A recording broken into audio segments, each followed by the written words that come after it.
Well, look, I'm a math guy, and this is nothing against crypto or Bitcoin. I think I think that asset class has been legitimized and is going to stay. It's very, it's very risky asset class. It's very volatile.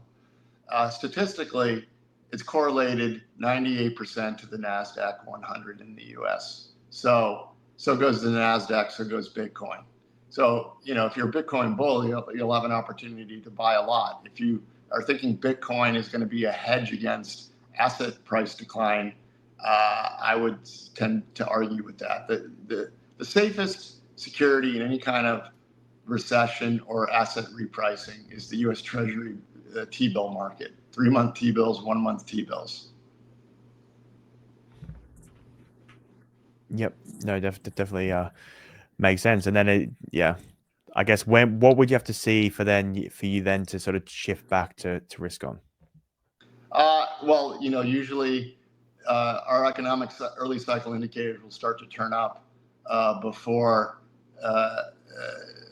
it's apparent to everybody. And usually it's a second derivative change. It can't get any worse.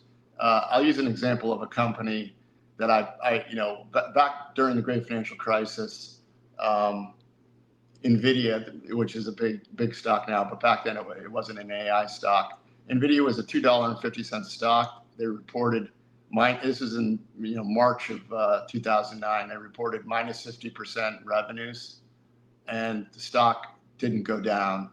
And so I said to myself, wow, it didn't go down. How much worse could it get? So we'll make our call when it's so bad, the second derivative can go nowhere but up. That's usually when everybody else is at the bottom selling. So we'll follow our early cycle indicators. We'll make the call, and we might make the call a little early, but we'll make the call.